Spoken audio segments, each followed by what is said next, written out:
Welcome, my friends, to my little workshop. Do not be alarmed or cause unnecessary commotion. You are in no danger. At least, not for the moment. Won't you please step out?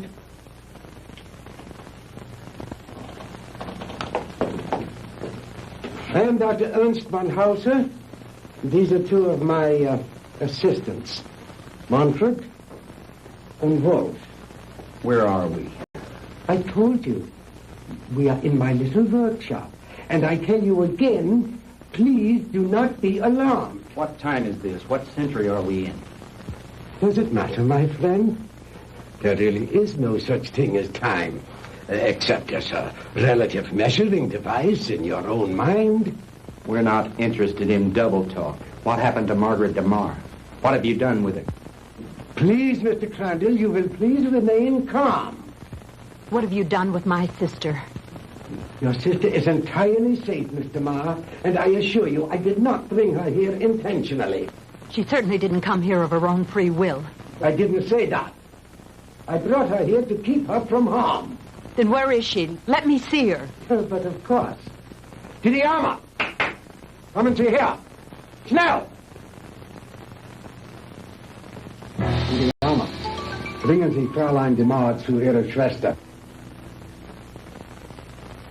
Well,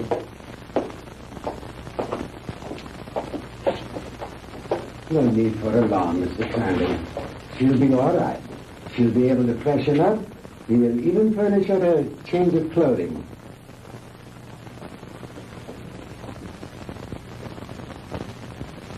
I notice you were intrigued by my servant girl, Didiana.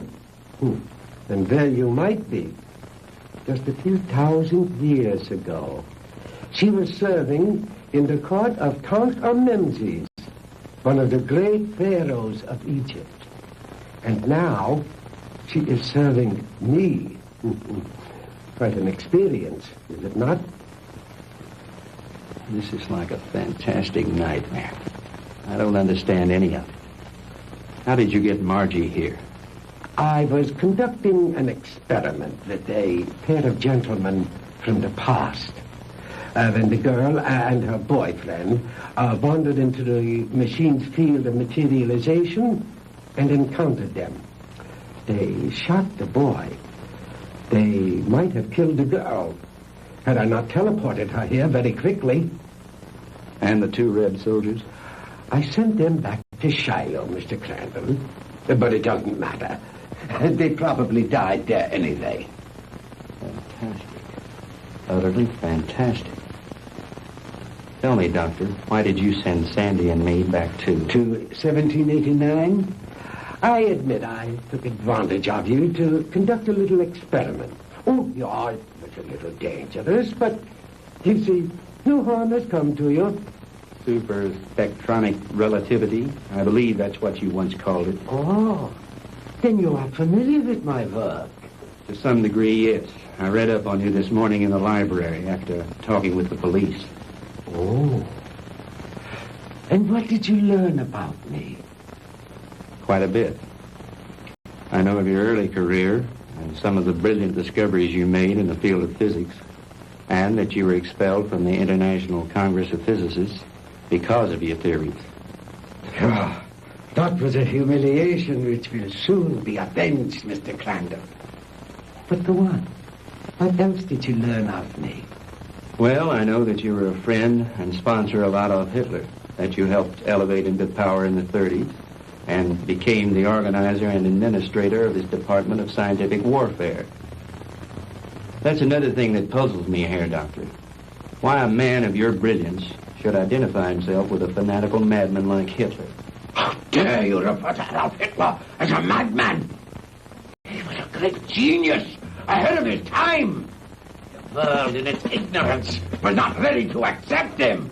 The world did not accept him because he was a lunatic bent on enslaving it. You call a man who is responsible for the mass murder of millions a great man, a genius? Anyone with enough intelligence to examine history knows there are times when lives must be sacrificed for the benefit of future generations. And he was willing to do this in order to lead his people into darkness, into oblivion. That's where he was leading them. And like all other power-crazed dictators before him, he failed. Thank God there were people in the world with enough courage to resist and to conquer him. What do you know in your stupid, petty little mind?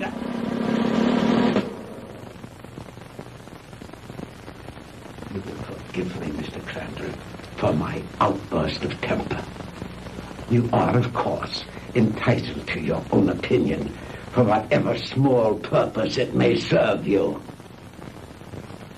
Let me enlighten you, Mr. Crandall, on a few things of which you and the rest of the world are unaware.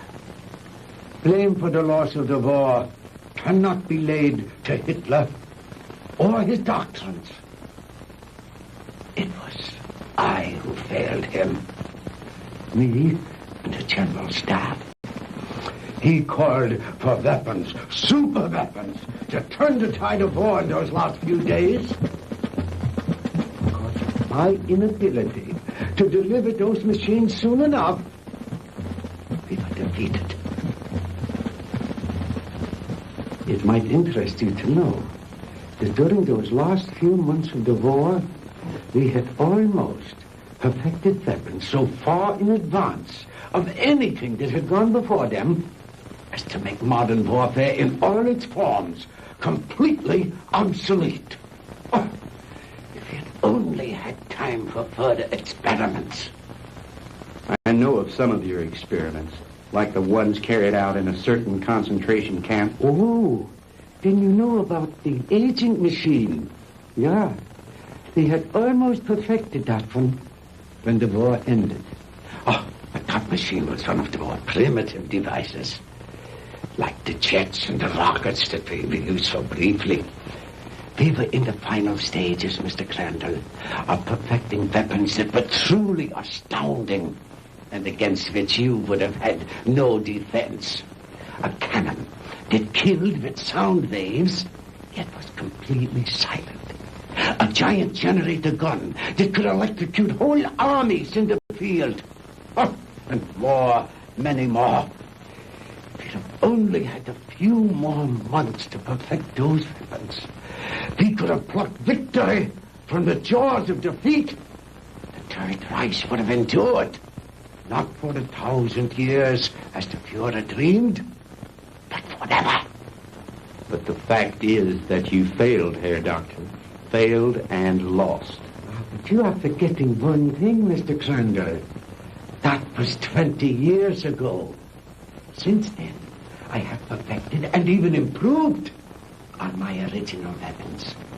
And we have conquered time. Dr. Einstein's so-called fourth dimension. Hitler will return, Mr. Crandall, and soon.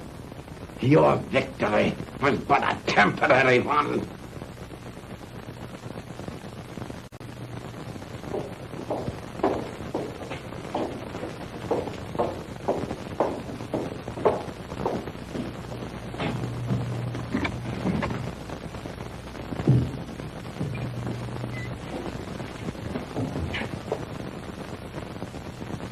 Margie, baby. Sandy! Honey, are you all right? Did they hurt you? Oh, Sandy, I didn't think I'd ever see you again. Oh, I'm all right.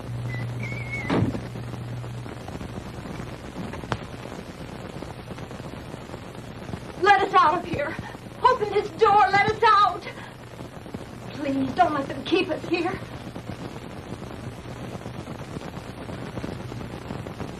I have my own underground atomic power supply. Here are the master controls, and here are the selectors. With this dial, I can control the century I wish to deal with. These other dials, of course, are for the selection of the year, the month, the day, even the hours and minutes, and even seconds. These are the acceleration switches with which I can control the velocity or speed of the passage of certain relative segments of time. just as you would increase or decrease the speed of an automobile. Is that too difficult for you to grasp, Mr. Crandall? Frankly, I'm beginning to doubt my sanity. You needn't.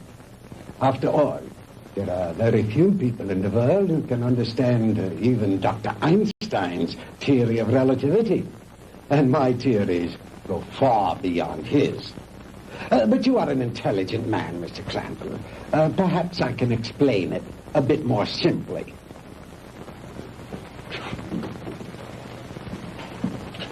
We will let this line represent the world.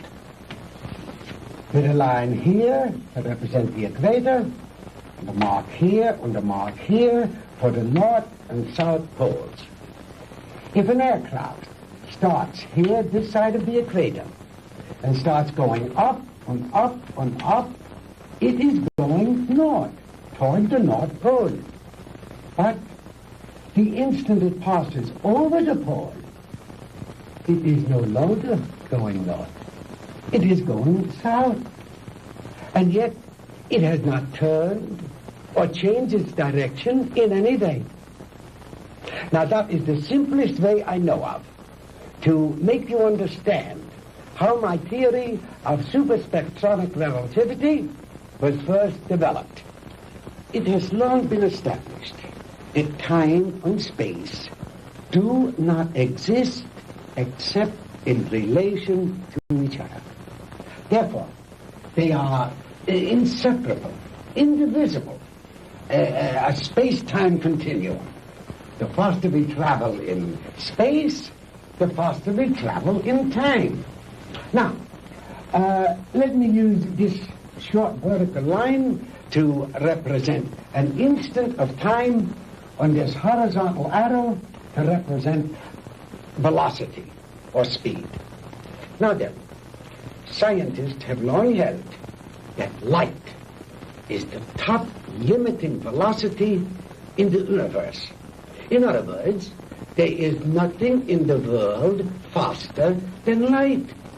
And yet it is known that beta particles ejected from the nuclei of radioactive substances can attain velocities up to 99% that of light.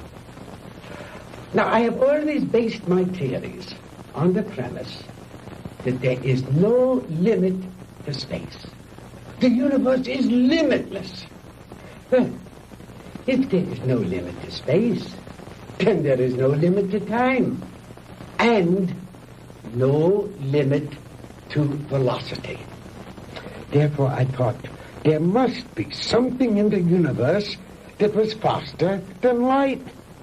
Oh, the years of frustration and failure before I finally had to submit to the one irrevocable fact: there is nothing in the universe faster than light.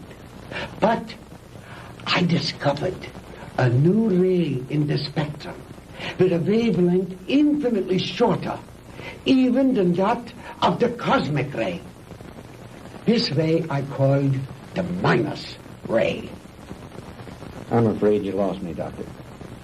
Well, in other words, while I discovered that the velocity of light is indeed the top velocity in the universe, that velocity need not remain constant.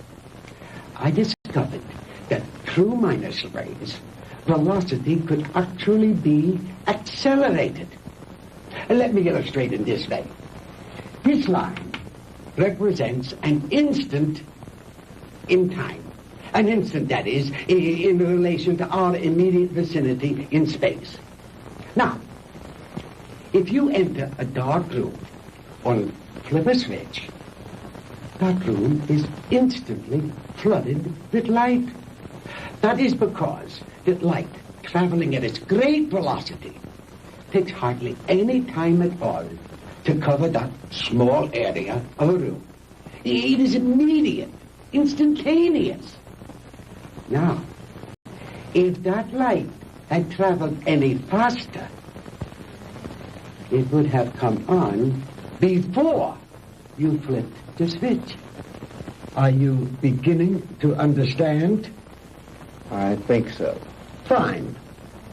Now then, just as I illustrated a moment ago, with the airplane flying up over the world, heading north until it passed over the North Pole. Then its direction became south. The same thing is true, in a sense, of time. If the velocity of ordinary light, represented by this arrow, should be accelerated, then it will pass beyond the instant, represented by this vertical line, and no longer be moving in the direction of the future, but it will be moving in the direction of the past. It will no longer be going forward in time, but backward. The greater the velocity, or I should say, the greater the acceleration, the further back in time it will travel. In other words, if a guy left New York for Los Angeles and traveled fast enough, he'd get there before he started. Big joke, Mr. Cranton. But crudely expressed, that is exactly what would happen. Why are you telling me all this? To impress upon you the superior scientific knowledge that we possess, my friend, and to illustrate why we would have won the war if we had only had a few more months. We were the slaves of time then. Time was our master. But I have changed all that. Now we are the masters, and time is our servant. Ah, you Americans are an egotistical, arrogant lot. How proud and superior you felt as you strutted through the ruined streets of our cities. The proud conquerors claiming the spoils of war. But that is only temporary, my Yankee friend. Soon Hitler will return. We will rewrite history. And the Third Reich will endure. Not for 1,000 years or 100,000 years, but forever. Immortality. The age-old dream of man is ours. The rest of the world will fall at our feet, and we shall rule for all eternity.